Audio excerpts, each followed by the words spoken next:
Bandeko balandi émission balobeli mboka na tondi bino botondi mingi lolenge bozali penza scotché na ba télévision na bino ba yeba kotala biso na banzela ya ba réseaux sociaux na tondi bino botondi tika ete nzambe ayeba na kobatela bino bisika wapi bozwami partout na République démocratique du Congo. Bongo bandeko nazali ko remercier bandeko nyonso bakolanda biso penza kuna mosika na mboka États-Unis mingi bandeko bazali na Washington esika wapi tata mokonzi azali penza pona makambo mazali kolobela makambo matali République démocratique du Congo esika wapi mboka na biso bazali kozela penza po ete mokolo malobi jeudi ba signature makasi ya minene e ko signame penza pona koluka penza kotia kimia na mboka na biso mbala oyo penza bandeko oyo akomeka tope oyo akoluka ko bebisa tope koluka makambo ya mabe pona koluka ko détruire République démocratique du Congo akokoka te penza pe lisusu esengeli boyeba ete mboka oyo ezali ya nzambe yango na kotonda merci lisusu na bandeko ya partout dans le monde entier baza kotala émission eye na ba réseaux sociaux na internet tope na nzela ya télévision na biso Molière Canal oyo simbami na PDG Jerry Nembalemba que je remercie en passant vraiment merci na ba kongomani nyonso na Belgique lokola la grande dame Madame Louise Nkoyi, Yana Kabibi, Madame Kabibi, traité à Kuna Paris. Merci na Bakongomani nyonso ya France, ya Italie, Bakongolais partout dans le monde entier. Na tondi bino botondi mingi donc Congo ezali mboka na biso nyonso esengeli tozala na bolingo ya République démocratique du Congo. Soki tolingi mboka na biso te tokolinga lisusu nini po ete nzambe nde apesi biso mabele oyo ya bakoko nzambe nde apesi biso yango sikawa to landa ndenge ezali kosalema toali koloba ete le ministère d'État à la justice Guillaume Ngefa oyo ezali nanu na kotangela bino quelques journaux boye baba info ndenge esalemaki le ministère d'État à la justice excellence Guillaume Ngefa a ordonné la libération conditionnel de 114 détenus à travers le pays, conformément à l'arrêté signé le 13 novembre. 61 prisonniers sont concernés rien qu'à la prison centrale de Makala. Objectif, désengorger les établissements pénitentiaires et encourager la réinsertion de condamnés répondant aux critères légaux. À Makala, la direction précise que la sélection n'a rien d'aléatoire. Analyse rigoureuse des cartes des peines, vérification du comportement exemplaire, respect strict des conditions d'éligibilité prévues par la loi. Une mesure présentée comme un pas vers un système pénitentiaire plus humain et axé sur la réhabilitation en République démocratique du Congo. Donc, wana penze ezalaki pona kotalisa bino ete maso mazali kosalema ezali obe na lolenge pona koyeba kotala ndenge nini Congo na biso esengeli ekenda liboso parce que omoni bato bazali kokangama kasi bato soko pe bazali na boloko esengaka pe o basi ba umeli bamoni ete comportement no ezali malamu ba kosalela yo pe faveur yo oza kuna na boloko musala na obe kosalaka ba désordre kuna na kati na boloko okotikalaka kozwa grâce te pona makambo matali libération oyo bako pesa bato bongo tokenda penza na ngambo ya tata mokonzi wa ekolo mwana mboka Félix Antoine Tshisekedi Tshilombo oyo azali bongo ko séjourner déjà kuna na États-Unis na Washington esika wapi bakei pona kosolola makambo matali République du Congo balobi ete le président de la République Félix Antoine Tshisekedi Tshilombo est arrivé à Washington aux États-Unis d'Amérique pour prendre part à la cérémonie de signature de l'accord de paix entre la République démocratique du Congo et le Rwanda, destiné à mettre fin à la guerre à l'est du pays, à répondre aux attentes de paix des populations de Goma, Bukavu, Rutshuru, Masisi, Nyiragongo et de toutes les localités martyrisées par la guerre. Une rencontre tripartite est prévue ce jeudi 4 décembre à la Maison Blanche entre les présidents Donald Trump, Félix Tshisekedi et Paul Kagame. Donc tata mokonzi asela ko koma penza déjà ti matambe na na kati ya mimboka États-Unis esika wapi penza masolo esengeli beteme po ba keisika pona ko signer penza ba accord oya ko boya kundima ko saila accord wana te ba dongolo miso ba ko kangama pe ba hike ba ko mona pasi na boloko parce que mondele to pe ba mindele oyo kaka bazai ko nyokolo biso pona mboka na biso basili bango moko penza ko comprendre ete Congo sengaki président et modèle oyo lokola mwana mboka Félix Antoine Tshisekedi po ete abundela mboka asolola pona mboka po ete mboka ekenda liboso. Diplomatie ezali très important na kati ya pays. Coup de chapeau na bakongomani o nyonso bazali kopesa confiance na tata mokonzi wa ekolo mwana mboka Félix Antoine Tshisekedi Tshilombo. En 2 temps et toutes les parties se sont accordées sur le détail protocolaire du programme qui devrait durer en tout 1h30 minutes. La première étape se déroulera le même jeudi 4 décembre à 11h à la Maison Blanche. Le président américain Donald Trump va accueillir ses hôtes respectivement à 11h pour le président du Rwanda et 11h10 pour le président de la République démocratique du Congo avant de les convier à une rencontre trilatérale d'une dizaine de minutes dans son bureau ovale de la Maison Blanche. Les protocoles ne prévoient pas à ce stade de prise de parole des 2 chefs d'État. Seuls les ministres des Affaires étrangères de la République démocratique du Congo et du Rwanda accompagneront les 2 chefs d'État dans les bureaux du président américain. La signature de l'accord proprement dit aura lieu à l'USIP, United States Institute of Peace, l'Institut pour la paix des États-Unis d'Amérique. Pour marquer les caractères solennels et historiques de cette signature, 8 chefs d'État ou leurs représentants y sont attendus en qualité de témoins de cet accord, en plus du président Donald Trump. Il s'agit des dirigeants de l'Angola, du Burundi, du Kenya, de l'Ouganda, du Togo, du Qatar, des Émirats arabes unis et du président de la Commission de l'Union africaine.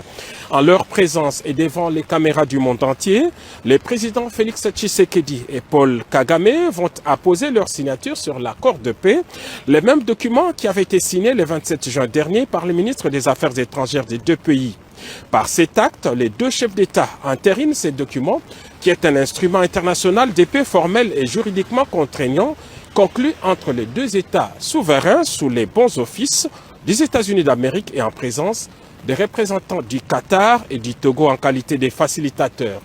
Il est prévu, à l'issue de cette cérémonie, les déclarations publiques de président Trump, Paul Kagame et Félix Antoine Tshisekedi Tshilombo. À ce stade, on peut donc dire que la signature de cet accord est irréversible.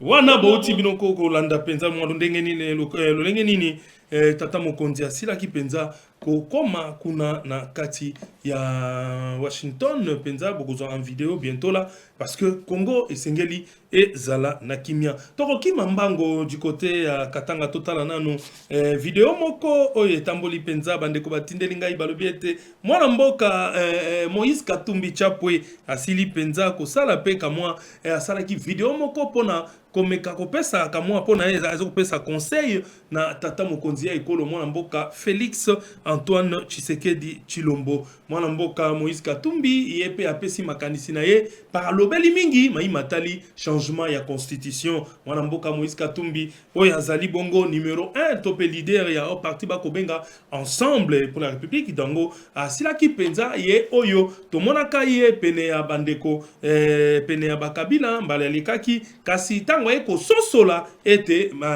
batoyo bakokende na ligne ya mabe kosangana na ba rebelle. Mwana mboka Moïse Katumbi asilaki kosala repli azongaki penza pe ya boyaki lisusu kosangana na bango ya kanisa ki etaza kosangana na bato balingi Congo kasi tango a comprendre ke azalaki kosangana na bato yo bazali koya na likanisi pona kobebisa Congo. Mwana mboka Moïse Katumbi Chapwe azongaki sima aboyaki na ye ko continuer kosangana na linganga wana pe bomoni bino moko lolenge kani nani oyo nani mwana mboka oyo ya biso azali oyo tobengaka Frank Diongo Frank Diongo akendai ko sangana na banguna Frank Diongo yewana abandi suko tatabana azali ko bete gauche droite position ezali ko ebanate Frank Diongo akoko kalisu kolobate Frank Diongo akomi ko telemeli susu bango ezali makambo ya soni ya mboto kota na esika luka o s'informer otala pona nini naza ko kenda esika wana totala mwana mboka Moïse Katumbi chapwe oyo azongisaki maele na bomoto oyo asalaki pene examen de conscience en tant que politicien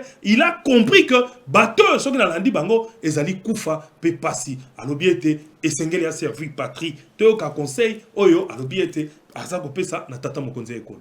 C'est un conseil que je donne au président de la République. Nous ne devons pas toucher à la Constitution. Nous avons beaucoup de problèmes dans notre pays. Il ne faudrait pas rajouter encore d'autres problèmes. La première personne qui va porter cette loi pour le changement de la Constitution, il aura un nom propre à lui. Et cet homme, ce n'est même pas un Congolais, c'est un diable. Parce que penser au changement de la Constitution aujourd'hui, avec la souffrance de la population, avec le pillage de nos richesses, avec l'insécurité un peu partout, avec la famine, je crois ça va diviser le peuple congolais. La Constitution est là, c'est une très bonne Constitution. Ce n'est pas la Constitution qui interdit au président de la République de ramener la paix. Ce n'est pas la Constitution qui interdit au président de la République de donner à manger au peuple congolais. Ce n'est pas la Constitution qui interdit au président de la République de créer de l'emploi. Ce n'est pas la Constitution qui interdit au président de la République de refaire les routes dans la ville de Kinshasa et de relier toute la province. Ce n'est pas la Constitution qui interdit au président de la République de donner de l'électricité et de l'eau potable et de construire des écoles. Le pays va très mal. Le pays va mal, surtout à l'est de notre pays. Le pays va très mal, le pays va mal, surtout à l'est du Congo. De maloba oyo mwana mboka Moïse Katumbi asukisi na yango vraiment eloko alobi conseil baboya kayango te conseil sengeli koyoka yango alobi ete ezali ko changer constitution te nde ezali ko pekisa ete congolais ali ya malamu ezali ko changer constitution te nde ezali ko pekisa ete bakanga ba politicien ba ko yiba mbongo ya l'état ezali constitution te soki ba changer ngo te nde ko sala soki ni yango ya pesi conseil donc coup de chapeau na mwana mboka Moïse Katumbi chapwe lokola ozongisi penza motema pona kovande la patrie ya mboka pona kolinga mboka na yo ezali esengo makasi toko continuer ko solo la penza makambo matali toujours politique ya République démocratique du Congo tokende na ngambo ya Chopo na ngambo ya province ya Chopo oyo toyibiso nyonso na Kinshasa na Kisangani esika wapi pena mwa mbilinga ekota kikuna yango wana yambotena lobela Chopo na kobosa na te ko remercier tope ko pese mbote penza na un grand homme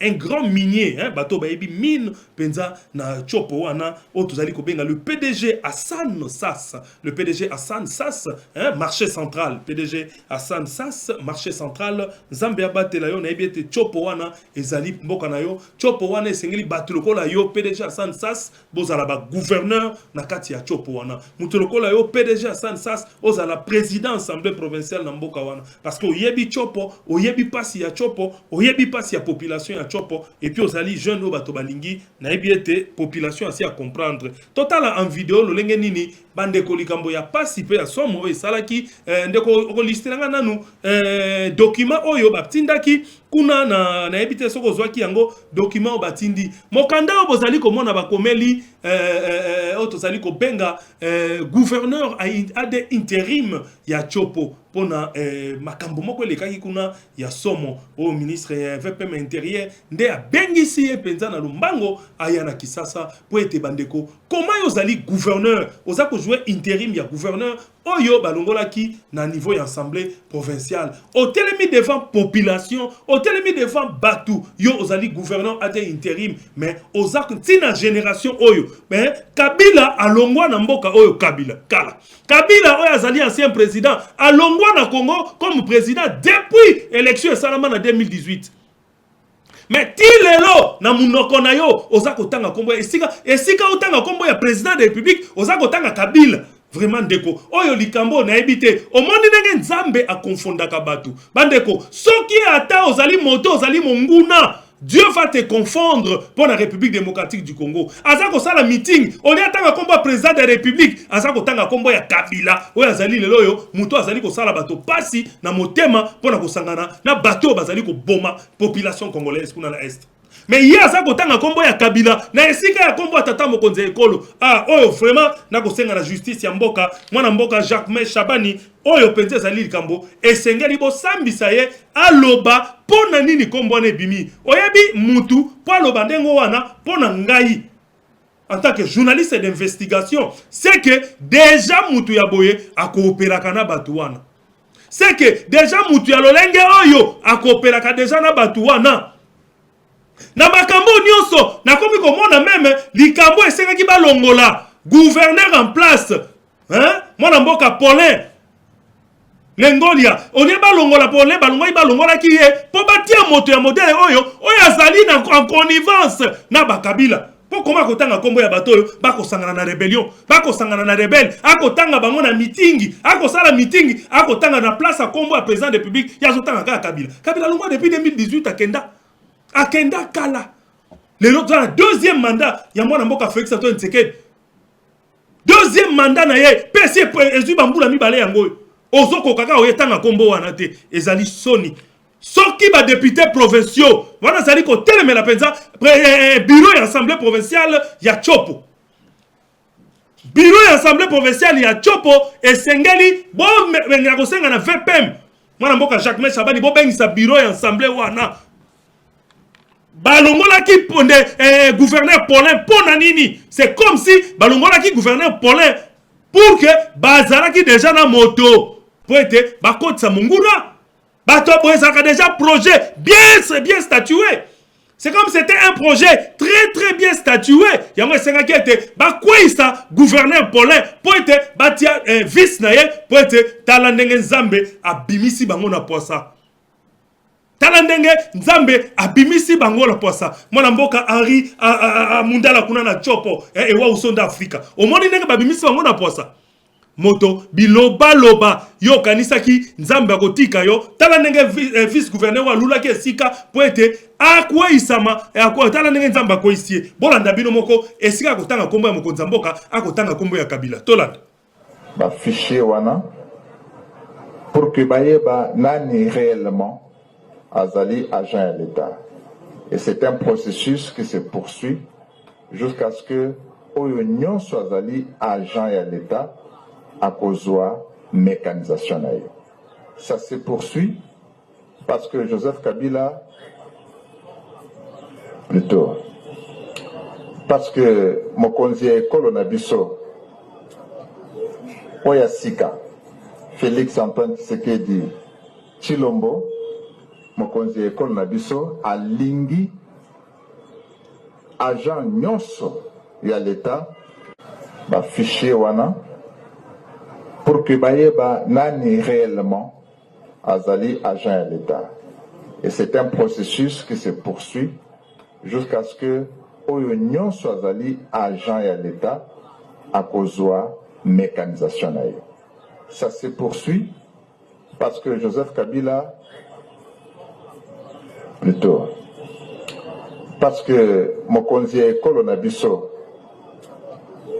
Oyasika Félix Antoine Tshisekedi Chilombo Mokonzi Ekolo Nabiso alingi atabino moko bandeko moto penza modèle akotanga Kabila na moment où comme étant président ezali penza bato ya bwena ba pays lokola ba Chine bako kata moto en public ba kati yo moto penza makila esopani po ezali makambo ya soni penza moto yo asali assemblée provinciale ya Chopo esengeli bureau wana baya kosamba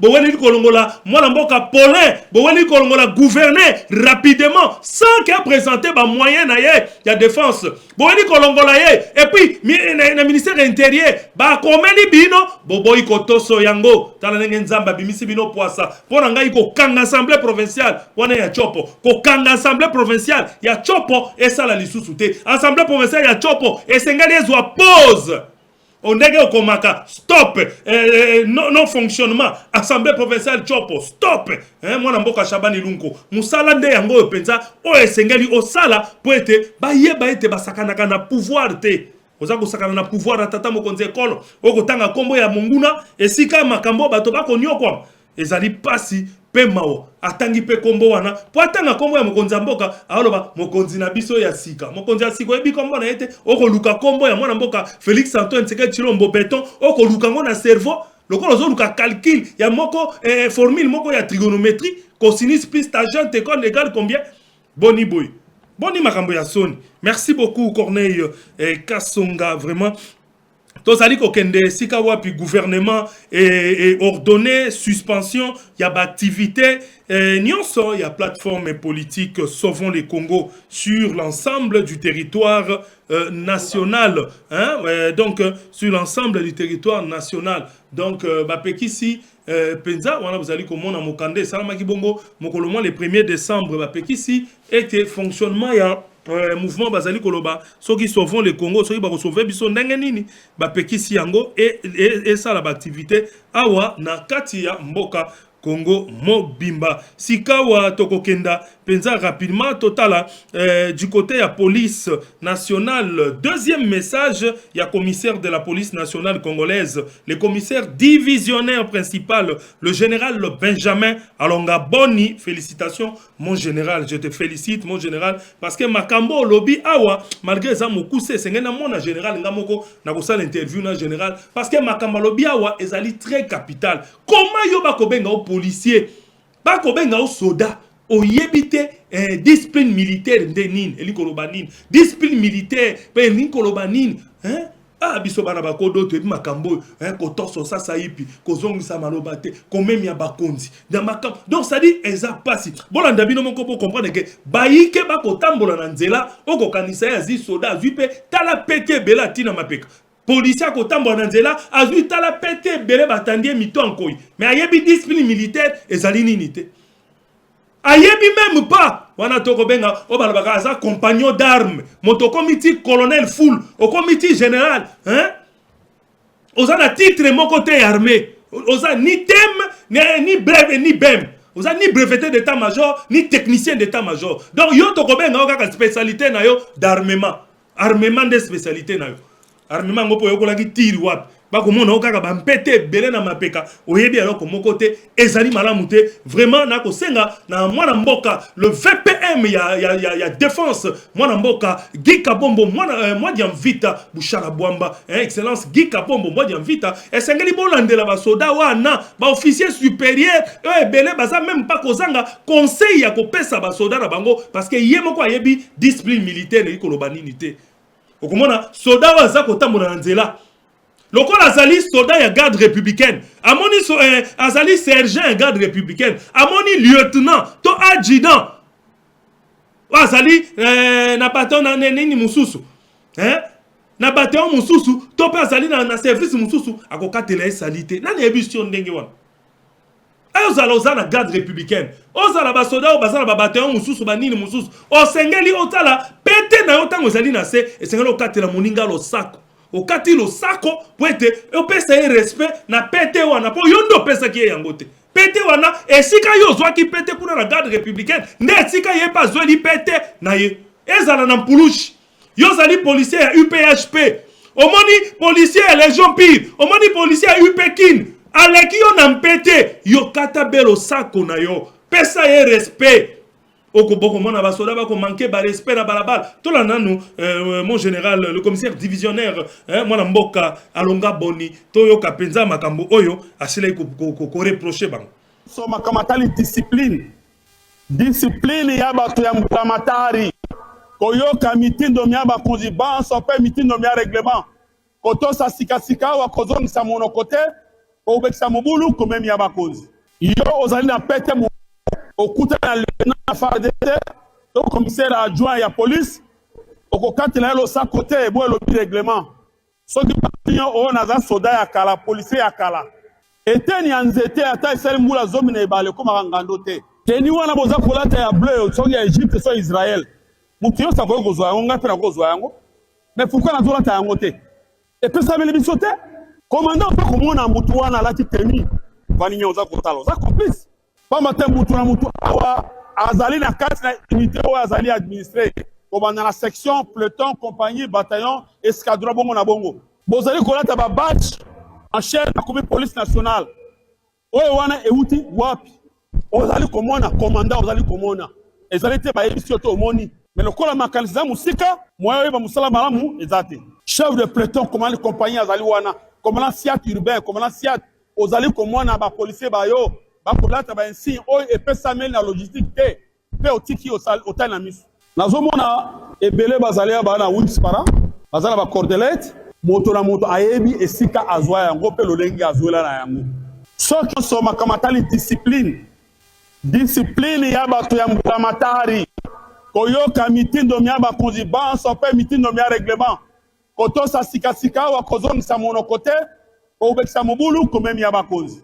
Yo ozali na pete mo okuta na lieutenant FARDC, to commissaire adjoint ya police, okokati na lo sa côté bo lo règlement. Soki patinyo o naza soda ya kala, policier ya kala.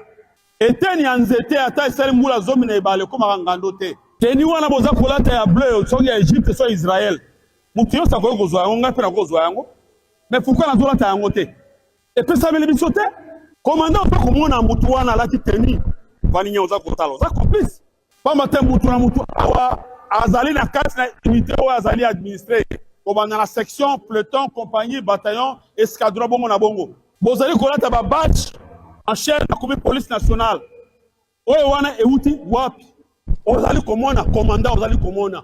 Ezali te ba ebisi to omoni. Mais le kola makaliza musika, moyo ba musala malamu ezate. Chef de peloton, commandant compagnie azali wana, commandant siat urbain, commandant siat ozali komona ba policier ba yo, ba kolata ba insigne oyo epesa mel na logistique te. Pe otiki otal na misu. Nazomona ebele bazali ba na wins para, bazala ba cordelette. Donc, Nakanisa Bolandi, le général, le autre général, le zip général, le général Alonga Boni, Ndenga Sili Koloba Penza Sembo, discipline et réalité. Ou comme on a policier à Zotambola, a milati sibilo comme on a zoto, policier à Zako Tambola, a vu masque à bombier longinaye, soda Zotambola, a vu ozi criminel, ozi mobomi bato, tozina, nana ko identifié. Tango tiba casque, ba masque, kili, au bombier longinayo. Yebisanga indeko nani akoyeba kezali yo ata kosali mbiringa moko na nzela ata osali bojoba moko osali likambo moko ya mambi na nzela nani ako identifier moto modèle wana pe akotambola na yo colonel na yo di wana okotika ba soda modèle wana soda aju milingi policier milingi cordelette. Est-ce que police est dotaki yo cordelette? Est-ce que police a dotaki yo cordelette? Ezi malamote esengeli tozala na respect ya mboka na biso, tozala na respect ya ben signe ya armée, tozala na respect ya ben signe ya la police poete baye baka biso monguna kolata biloko en désordre yo pozi moto ya armée ya force loyale ya force ezali loyale okozo olati pe kaka biloko ya mbumbulu biloko ya chambula kaka ndenge wana. Ezi malamote esengeli bozala na bolingo ya mboka. Soda soki o telemi, policier o telemi, basengeli, bayeba ete moto oyo, azi moto a yebi penza. Ah, nako pesa mbote, na mwana mboka, Kiangani, le PDG Kiangani, Kiang, à l'époque, bino na 2 semaines na PDG Kiang, hein? Boyeba ki penza Kiang, patron Kiang, lelo yo, boyebi penza boko mona commando ako tambol. Ah, mon général Bill Koki, Billy Louye, bozongi c'est la biso, na yebi ete akenda retraite soki na bosanité. Bato lokola ba général Bill Koch, Billy Louye, bato ko doit pena ko tia conseiller militaire chef de l'état. Bato ya DSP bayebi à l'époque, biso to bana mike major Billy Louye, kombo bato bayebi major Billy Louye, Ramsès Bill Koch. Le lo comme général mais na zaki na este wana a sali musala. Mais malheureusement, le long na moni on de ba fandisa ye ezali malamu te ba makonza mboka ba me ko tala un peu discipline militaire et koufi. Merci beaucoup dans réalisation. Donc, Ndesikawa pour Kotali Nathalie Sabino communiqué penza oui pesamaki ya FARDC hein à la suite il y a série moko ya attaque oui zalaki lancé mokolo mardi 2 décembre l'an 2025 na armée rwandaise na ba suppléé na bateau ba supplétif na ye ya M23. Bataki wana ezali kolakisa vraiment ezali kolakisa biso pe ezali kolakisa biso pe na bazali loko moko bien préparé, détermination ya biloko wana ya coalition pona ko sala penza mabe. Balingi kolakisa volonté ya ko manifester sabotage ya bakor. Bazali ko saboter penza bakor de paix ya Washington et puis ya Doha. Ces attaques démontrent suffisamment la détermination de cette coalition et de sa volonté manifeste de saboter les accords de paix de Washington et de Doha et de mettre intentionnellement en mal les efforts en cours pour la restauration de la paix dans l'Est de la République démocratique du Congo. Toutes les dispositions sont nécessaires, sont mises en œuvre. Toutes les dispositions nécessaires sont mises en œuvre pour barrer la route aux personnes mal intentionnées de cette coalition. Communiqué de FARDC. Tout le monde chargé en communication, il y a Armée Nabiso. La République démocratique du Congo appelle en ce moment crucial où la communauté internationale, à travers les États-Unis d'Amérique et le Qatar, s'active pour le retour de la paix au Nord Kivu et au Sud Kivu. Les forces armées de la République démocratique du Congo dénoncent pour la énième fois la violation de la cessation des hostilités par la coalition AFC M23 soutenue par le Rwanda. En effet, depuis le matin de ce mardi 2 décembre 2025, l'armée rwandaise et ses supplétifs de la FCM 23 mènent une série d'attaques contre les positions des FARDC à Kaziba, Katogota et Lubarika au Sud Kivu. Ces attaques démontrent suffisamment la détermination de cette coalition et sa volonté manifeste de saboter les accords de paix de Washington et de Doha et de mettre intentionnellement en mal les efforts en cours pour la restauration de la paix dans l'Est de la République démocratique du Congo. Les forces armées de la République démocratique du Congo appellent la population au calme. Toutes les dispositions nécessaires sont mises en œuvre pour barrer la route aux velléités bellicistes. Le porte-parole officiel de FRDC, mon général Kouchapo, Ndenga Siliko Tanga Peko Sabino Makamboy. Donc, Batu Oyo Banguna, souci na bango ezali ko bebi sakaka bakor. Au moment où bien te bakonzi bazali ki signature bakor ya président bazali okenda pona ko signer yango bango bazali obekuluka ko bebi sa. Ezali malamote. Ezali malamote boko kokapete parce que Congo ezali mboka monene. Congo ezali mboka na biso tokolinga yango te pe bokozwa facilité ko sala bo job wana te. Bino moko bomona lelo yo malgré ba makambo ya bosoba oyo banguna basali kasi ba wazalendo penza basili ko sala musala moko makasi tala ndenge ba wazalendo basili ko kota avec détermination vraiment hein les wazalendo vous savez comment na frontière ya Kamanyola hein ba koti penza avec fierté na frontière ya Kamanyola na détermination population locale pe atikite atondi pona kotala bango maboko ebetami penze ezalaki somo. Donc ba rebelle malgré bazali na ba quelques coins nano ba bimi nyoso te mais wazalendo asi aboteli bango Kamanyola lero rebelle azako kima na kati wana parce que ko vanda ndenge nini ba koteli bino wazalendo bien armé parce que bazali ko défendre patrie. Balobi ete les wazalendo à la frontière de Kamanyola, ils sont entrés avec fierté et détermination sous ovation de la population locale. Dans ce qui est vrai, les rebelles, ils sont encore dans certains coins, ils ne doivent pas se distraire. Donc, les Wazalendo ne doivent pas se distraire dans la population. C'est avec détermination. Au monde, ils sont toujours prêts. Donc, jamais qu'on se distrait. Parce que Makambo et Zali Nambo Kanabiso et Sengeli et Sila. Bana mboka bazako défendre Wazalendo courage nabino bo sala soko bango ba attaquer botikate. Kamanyola les a récupérés. Donc, Remonguna Zako Bakatambang. Total en image hein, de Corneille Kasson.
kanisa bomoni bino moko donc toko senga na ba wazalendo besika boali wana vraiment muikale kimia il faut bofungula miso mwangalie partout faut mwangalie partout beko wapi faut bakamate fimbo terrible kuba pika masashi vraiment donc pas de blague vraiment mungu apewe sifu donc, rapidement,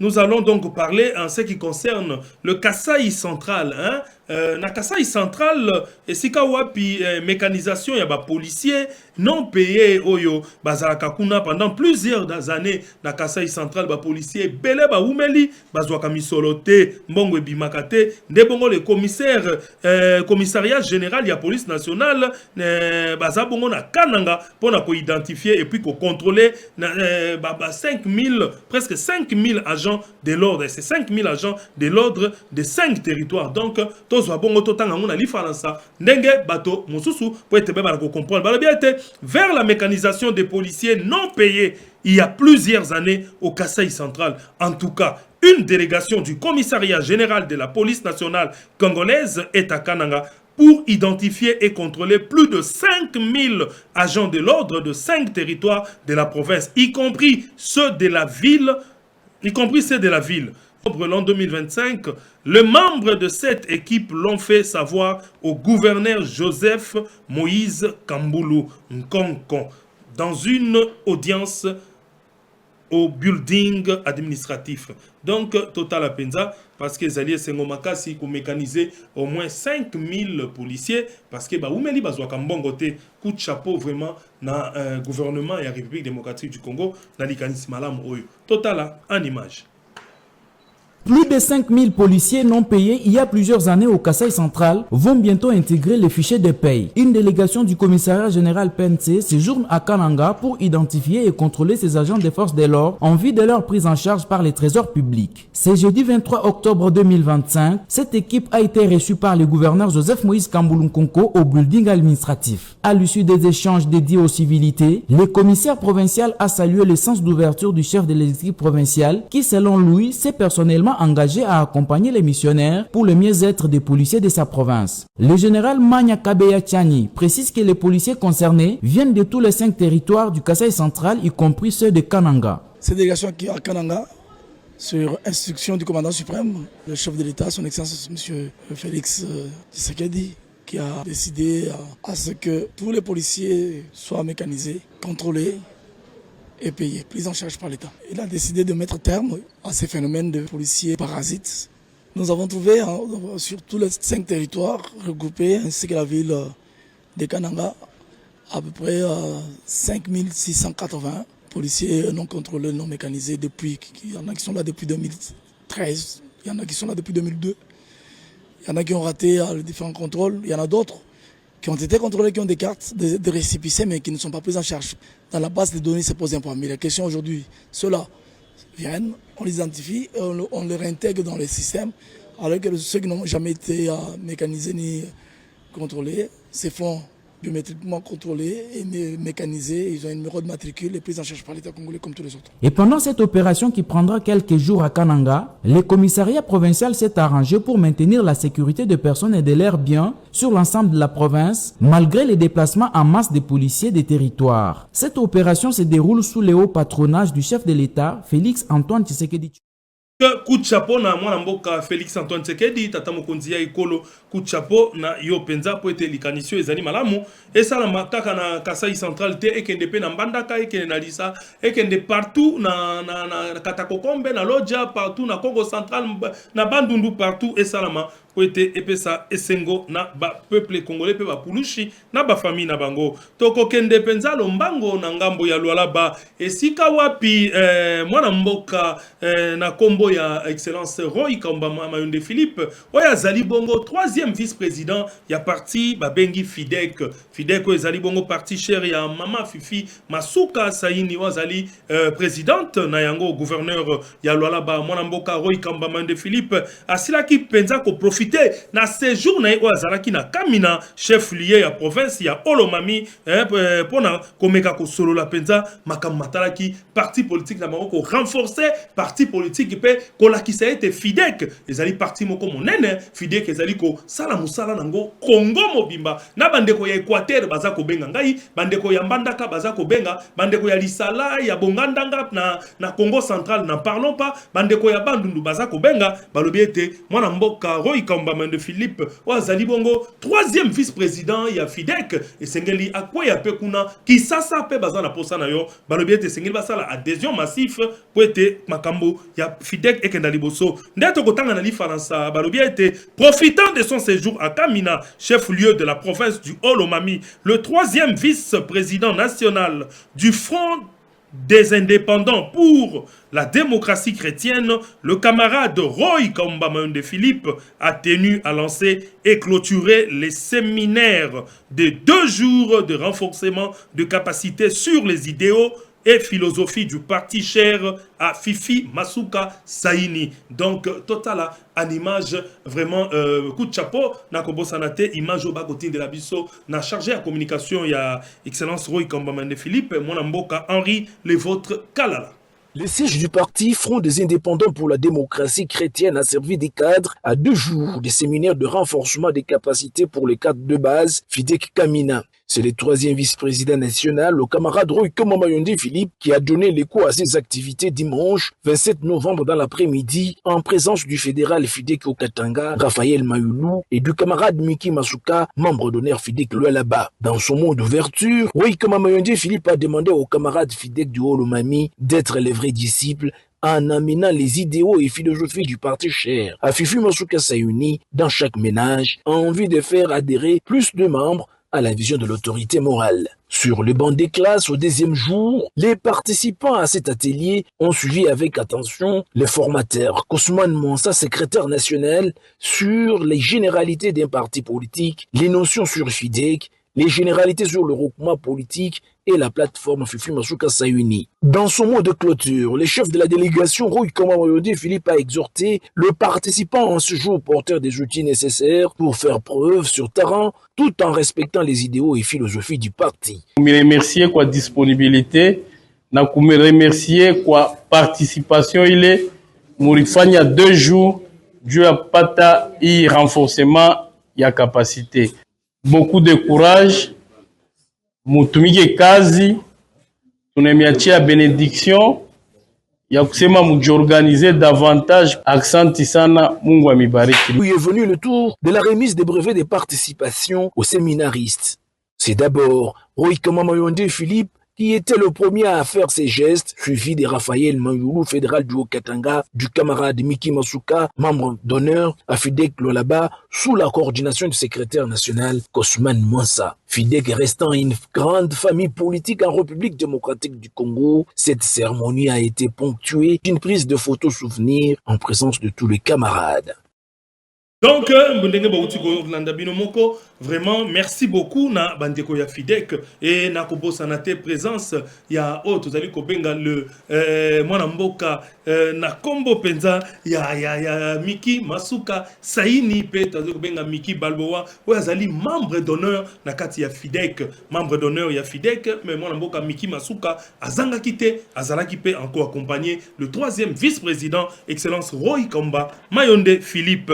Bongo bongo bandeko tokenda mbango penza kuna du côté ya Ituri esika wapi projet ya transformation moko ezali ko salama pona ko sala makamatali projet ya transforme facilite la formalisation des entreprises de l'Ituri. Hein. Donc, grâce à l'appui à une antenne mobile du guichet unique de création d'entreprises à Bunia. Donc, Bazali Penza, ko fonctionner, ko sala musala, mwana mboka, ouais, azali gouverneur militaire, kuna azali, ko sala musala Penza lolenge et sengeni. Ngaye Penza, kendaka pona ko sala, nenga lo baka ligoso ete, et pas ina Ituri, moto ko poussa na te, moto ko mekapete, pe ba mekate, parce que ba ebiete, général Oyo, aza moto ya masekite. Tolanda en image, to mona musala makasi, aza ko sala kuna na Ituri.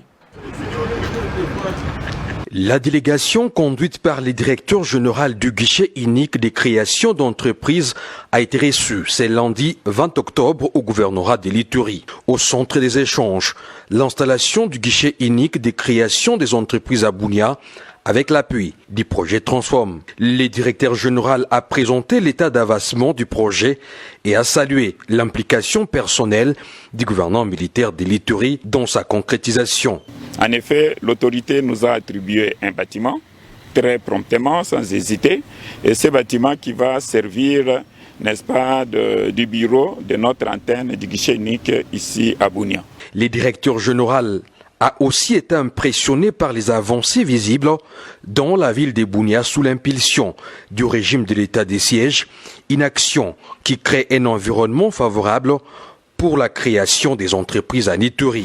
Mais l'autorité également nous a épatés au cours de cette réunion, non seulement par sa vision pour notre beau et très cher, mais surtout pour les réalisations que nous-mêmes nous avons vues de nos propres yeux, comme on dit.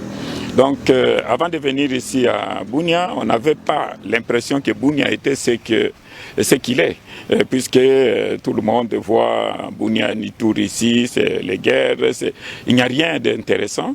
Mais une fois que nous sommes arrivés ici, nous nous sommes rendus compte que ce qu'on entend et ce qui se vit ici, c'est le jour et la nuit au fait. Et tout cela grâce à l'expertise, grâce à l'action donc le gouverneur. Cette prochaine implantation est le fruit de la vision du chef de l'État, Félix Antoine Tshisekedi Tshilombo, matérialisée par le lieutenant général Luboyanka Shabajoni, marque une nouvelle ère pour les entrepreneurs ituriens. Oti penza kolanda bino moko o esala mikuna na Ituri tokenda sikawa na ngambo ya ministère de la santé provinciale o Simba Mibongo na mwana mboka docteur Patricien Gongo Wabakazi oyo penza azali kosala musala moko makasi azali kosala tournée moko monene azali kosala na ville province ya Kinshasa ezali bongo ya construction ya ba pharmacie moderne pour les comptes ya ville ya Kinshasa. Le ministère de la santé et des alliés coordonné vraiment misala wana vous allez comme on a descente ya mwana mboka docteur Patricien Gongo Abakazi wazali ministre provincial ya intérieur à ville province ya Kinshasa azali bongo kotambola na mwana mboka wazali député provincial ya ville province ya Kinshasa kasi na Kasavubu azali kotambola na ye parce que esika bazali ko sala ba pharmacie moderne ba pharmacie ya compte ya ville ya Kinshasa il faut basala 10 grands bazali bongo na 10 grands chantiers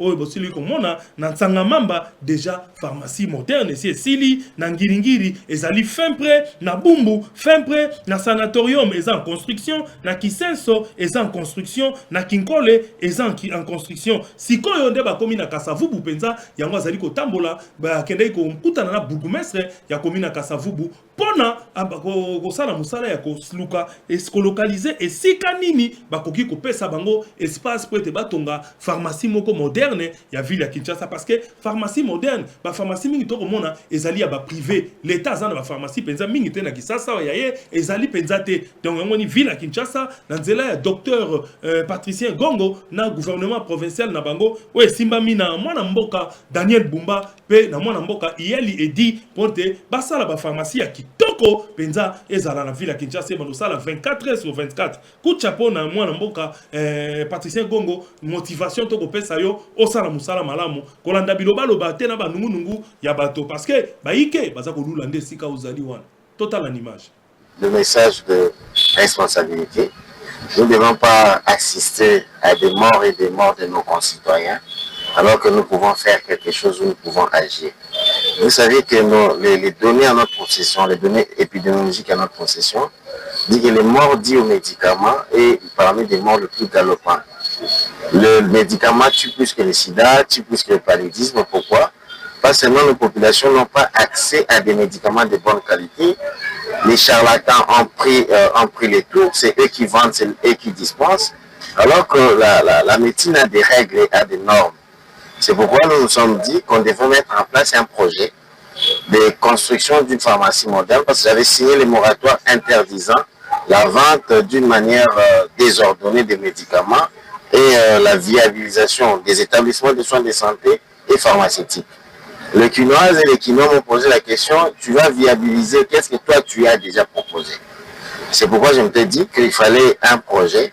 Nous avons mis en place un projet de construction des pharmacies communautaires modernes. Où dans ces différentes pharmacies, nous allons avoir et l'infrastructure de qualité, le personnel de qualité et les médicaments de qualité, mais aussi à bon prix, à un prix vraiment citoyen. C'est pourquoi nous avons déjà lancé ces travaux. Il y a déjà 10 pharmacies qui sont en train de... Docteur Patricien Gongo Abakazi, Asili Koloba. Tokomi na suka ya émission na biso na kosilisa boete sans ko remercier bandeko nyonso ba accompagner biso na émission eye wana na kobosa na te DJ Lutati la kuna na Molière Canal na kobosa na te Benjamin Bonja na Molière Canal toujours sans oublier madame Nayo maman Madame Bombo. Merci beaucoup na ba kongomani nyonso na kobosa na te mona mboka Jordan kuna esiko zali Jordan Panzu na bosanité le réalisateur du jour mona mboka Corneille Kasonga papa na jeune fillette bébé na biso ya kitoko kombone na kopesa bino bientôt là. Merci beaucoup na Gédéon oyo tozali na kati na sika oyo zamba batela ba congolais na bosanité o tozali ko benga l'homme à la valeur sûre, l'homme à la valeur inoubliable. Maître Trésor Mamba Oyazali, le jeune le plus célèbre, il y a Lualaba, le jeune le plus célèbre, il y a Katanga Mobimba, d'ensemble, un jeune compétent, Mutaboya corruption, Mutaboya Bouzoba, un jeune, Oya Boya Baboite, Aboya Baba, Andima pour servir Congo, mwana animi ko servi patrie na ye tata mokonzi ekolo mwana mboka Félix Antoine Tshisekedi Tshilombo azali ko sepela na bango bato mama fima suka za ko sepela coup de chapeau na yo, que Dieu vous bénisse ngana bino tokutani à la prochaine.